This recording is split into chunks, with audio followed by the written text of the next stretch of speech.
HOA, listen carefully, because what I'm about to tell you isn't revenge. It's justice. That sentence kept echoing in my mind the day everything changed. Because before that moment, I was just an ordinary homeowner. Quiet, responsible, the kind of guy who paid his dues, trimmed his hedges, waved at neighbors, and never imagined getting into a fight with anyone. But the HOA turned me into someone different.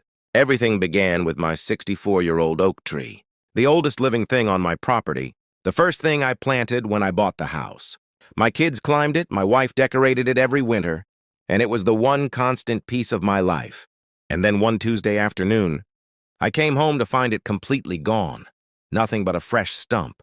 Sawdust scattered like snow, branches tossed aside like trash, and the smell of cut wood still hanging in the air. My stomach dropped. I touched the stump. It felt like touching a wound. Then I saw the yellow paper taped to my door. Tree removed for noncompliance. Noncompliance? That tree survived storms, droughts, even lightning. How could it suddenly be non-compliant? Furious, I stormed into the HOA office demanding answers. They talked down to me as if I was a child. We updated the landscaping guidelines. We sent a notice. The board approved it. All lies. I never got a single warning. And then the HOA president, wearing that smug smile she's famous for, said the words that snapped something inside me. Sir, trees come and go. You need to move on. Move on. Over a piece of my family's history? Over something they stole just because they could? And I knew exactly why they did it. 2 weeks earlier, I publicly disagreed with her in a meeting about banning backyard gardens. She didn't like being challenged, and cutting down my tree was her way of reminding me who she thought held the power. I walked home with a silence so cold it scared even me. Not the kind of anger that explodes. The kind that plans. The kind that watches. The kind that waits.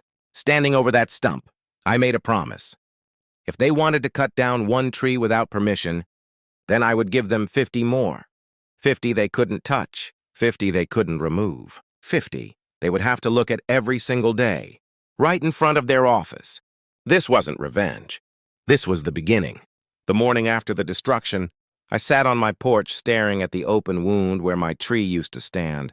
And as birds circled the empty space in confusion, something inside me shifted. Not rage, but a sharp, focused determination.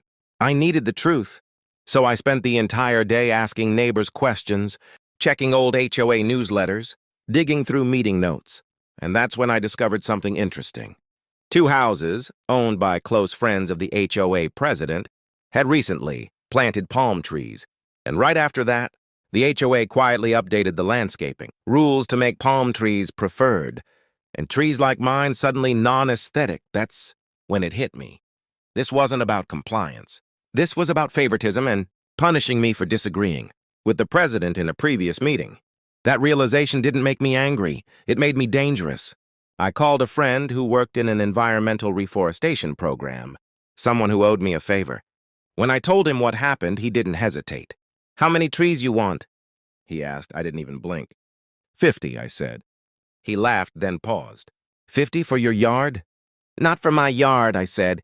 For the HOA. He laughed even harder, but he agreed.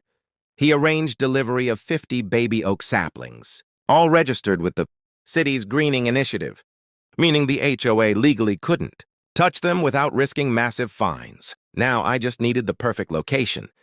And while researching city property maps, I found the jackpot. The land right in front of the HOA office wasn't owned by the HOA.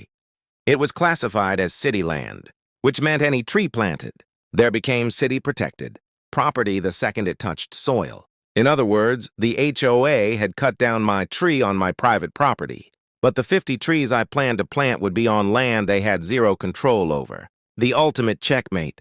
So I began scouting the HOA building like I was planning a heist, studying camera rotations, guard schedules, how long the night patrol stayed in each section, even the landscaping team's lunch breaks. I mapped out entry points, the safest routes in the dark, and the perfect hiding spots for tools. Nothing was random. Nothing was impulsive. This wasn't just retaliation. It was an operation. And the more I planned, the clearer the picture became. I wasn't just planting trees. I was planting humiliation, a forest that would stand in front of their office as a permanent reminder that they messed with the wrong homeowner. Every detail, every angle, every risk was calculated. And the best part? Every single step was legal. They couldn't find me. They couldn't remove them. They couldn't stop me. All I had to do was wait for the delivery truck, wait for the right night, and make sure the HOA never saw it coming. And trust me, they wouldn't. 3 nights later, just past midnight, the delivery truck rolled up silently, headlights off, carrying all 50 oak saplings wrapped in burlap, each one ready to grow into a decades-long reminder of what the HOA had done. My friend hopped out, grinning like we were about to rob a bank. "Man, this is gonna be legendary," he whispered. We unloaded the saplings in near darkness, using only the faint moonlight to guide us, careful not to make a sound as the neighborhood slept. At exactly 2:13 a.m., my watch buzzed, the moment I'd been waiting for. I had studied the HOA's security cameras for days, and I knew that at that exact minute, the street-facing camera would rotate away for a 22-second blind spot. That was our opening. We covered the saplings with dark tarps, loaded them onto 2 wheelbarrows dressed all in black, and moved silently through the shadows like a pair of ghosts. When we reached the HOA office, the building looked almost peaceful, untouched, unaware of the chaos about to sprout from its perfectly trimmed facade. We divided the front lawn into 4 planting zones and got to work. The first sapling went into the soil right in front of the HOA sign, the same sign they used to post warnings, fines, and threats. As the shovel cut through the dirt, I felt something electric run through me. Poetic justice. We dug fast, moving efficiently, 10 trees, then 15, then 20, each one spaced just right, forming what looked like the beginnings of a miniature forest. My friend whispered, half laughing, half stunned, "Bro, they are going to lose their minds." And right as we planted tree number 30, I heard it, footsteps, slow, heavy, getting closer. A flashlight beam cut through the darkness. The HOA night guard. My heart slammed against my ribs. We ducked behind a utility box, barely breathing, while the guard walked just a few feet from us, casually tapping his flashlight against his hand, humming like he was bored. He paused, turned, took a few steps toward us. My friend's eyes widened. He mouthed, "We're dead." But then, the guard yawned, scratched his head, and walked away in the opposite direction, completely oblivious. We waited 30 seconds, then got right back to work. By the time a thin, pale line of sunrise appeared on the horizon, all 50 oak saplings stood proudly in the ground, perfectly planted, evenly spaced, legally protected, and totally unstoppable. We wiped any fingerprints off the shovels, loaded the wheelbarrows with leftover soil and burlap, and slipped back home as the neighborhood began to wake up. I stood in my driveway looking toward the HOA building, imagining their faces when they saw the forest we had planted overnight. And in that moment, I didn't feel fear. I didn't feel guilt. I felt calm, calmer than I had since the day they killed my tree. Because this wasn't over. This was only the beginning. And the real show would start at sunrise. The HOA office opened at exactly 8 a.m., and by 8:03, my phone buzzed with a neighbor's frantic message. "Bro, come outside now!" When I stepped onto my porch, the scene unfolding in front of the HOA building was so perfect, I almost laughed out loud. Board members stood frozen, mouths hanging open, staring at the overnight forest that now surrounded. Their precious office, like nature itself, had declared war on them. 50 young oak saplings stood proudly in perfect rows, each one rooted firmly in city-owned soil, and already a small crowd of neighbors had gathered, filming everything, whispering excitedly, and snapping photos. Then the HOA president arrived, stepping out of her car with a face so red she looked like she was about to explode. She slammed the door, stomped toward the trees, and yelled, "Who did this? Who did this?" Phones immediately went up to record her meltdown. She marched toward the first row of saplings and screamed, "These are unauthorized! They will be removed today!" And just when I thought the moment couldn't get better, fate stepped in. A city maintenance worker who had been inspecting a nearby streetlight wandered over and said calmly, "No, ma'am. These are registered under the city's environmental restoration program. They cannot be removed without a permit." Her jaw dropped so low it almost hit the sidewalk. He continued, "Removing them carries an $1,100 fine per tree." And that's when the crowd erupted, laughing, clapping, cheering. Someone yelled, "Maybe plant 50 more next time." The HOA president spun in circles, pointing at trees and shouting. Words that didn't even sound like real sentences anymore. Meanwhile, kids ran between the saplings like it was a playground. Parents took selfies, and neighbors openly mocked the HOA for the first time ever. For years, the HOA had ruled this neighborhood with fear, fines, threats, warnings, but now, in one single morning, all that power crumbled in front of 50 tiny trees. The president tried one last desperate move, shouting, "This is vandalism!" But the city workers simply shrugged and said, "Nope, it's environmental enhancement." The crowd laughed even louder. Her face went purple.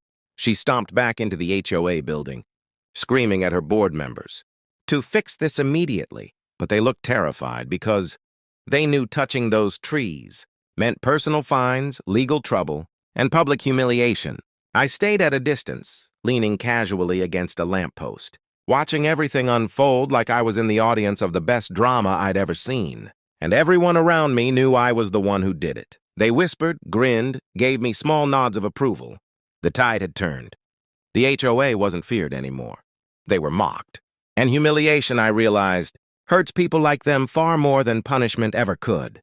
But the story wasn't done, not even close. Because if there's one thing worse than an angry HOA, it's an embarrassed one. And they were about to strike back. For the next 2 days, the HOA office was practically boiling from the inside.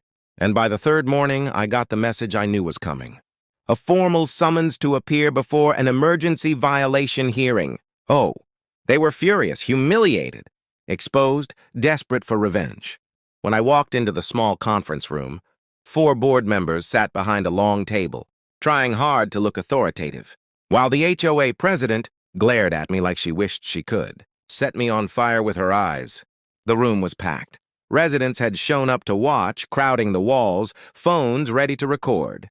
The president slammed her folder on the table and said, "You are being fined for unauthorized landscaping, property disruption, and hostility toward the association." I almost laughed. Instead, I calmly placed my own thick folder on the table. "Before we begin," I said, "I'd like to submit evidence." The president rolled her eyes, but when I opened the folder and revealed the city-issued permits, environmental approval forms, and official correspondence backing the right to plant on municipal soil, the room shifted. Board members leaned forward. Residents gasped, and the president's face drained of color. "This is irrelevant," she snapped. But a board member whispered loudly, "No, it's not. This overrides us." Before she could regain control, I pulled out the second batch of documents, a certified appraisal and photographs proving the HOA had illegally removed, without authorization, a 64-year-old heritage tree valued at $18,000. A shocked murmur rippled across the room. "And these," I continued, placing down the final set of papers, "are statements from neighbors who heard you threatened to cut it down even after the city denied your request." The board members stared at her now, not me. She sputtered, "He's twisting everything." But her voice was shaking. I looked her dead in the eyes and said, "You destroyed something that lived longer than every person in this room." So I replaced it with 50 more. The room erupted in applause. But I wasn't finished. "Under state law," I said, tapping the table, "the removal of a protected tree without permit carries a penalty of triple the appraised value. That's $54,000, payable by the responsible party." Gasps. Someone dropped their phone. A board member muttered, "Oh my God."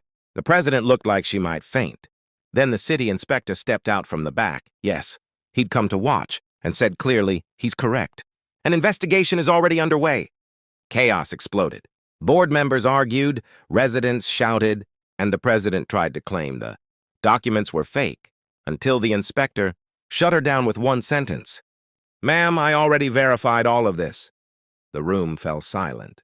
For the first time, the HOA president looked small, fragile, even as she realized there was no escape. No fine she could impose, no rule she could twist. Her reign of intimidation was over, and everyone knew it. I stood, gathered my papers, and said calmly, "This hearing is dismissed." Then I walked out, leaving behind an HOA in total collapse and a neighborhood finally free from fear. But the true victory was waiting outside, in the form of 50 young trees, growing stronger every day, proving that nature always wins in the end. In the weeks that followed, The neighborhood slowly transformed into something it had never been. Before, peaceful, united, and finally unafraid. The HOA president resigned under pressure. The board was restructured. And for the first time in years, the community actually had a say in the rules that governed their lives. People who had once stayed silent now walked up to me with grateful smiles, telling me how my fight gave them courage to stand up for themselves, too. And every morning when I passed by the HOA office, I saw something that made all the exhaustion worth it. 50 young trees stretching toward the sky, their leaves shaking, softly in the breeze like they were applauding the world around them. The city installed small plaques under each one, marking them as protected plantings, untouchable, safe, permanent. It's funny. The HOA thought cutting down my 64-year-old tree would teach me a lesson about power. Instead, it taught them a lesson about consequences. My property felt empty without that old oak. But in a strange way, watching those new saplings grow filled the space it left behind, with hope, with renewal, with something bigger than revenge. And sometimes, when the wind rushes through them just right, I swear it sounds a lot like the rustling leaves of the tree I lost, whispering that I did the right thing. One evening, I walked up to the largest sapling, the one planted directly in front of the HOA office entrance, and placed my hand on its trunk. "You're going to outlive all of us?" I murmured. A kid riding his bike stopped and asked, "Mister, why did you plant so many trees?"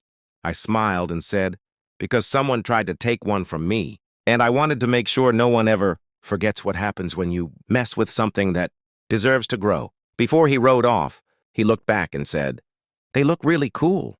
The neighborhood needed this, and he was right.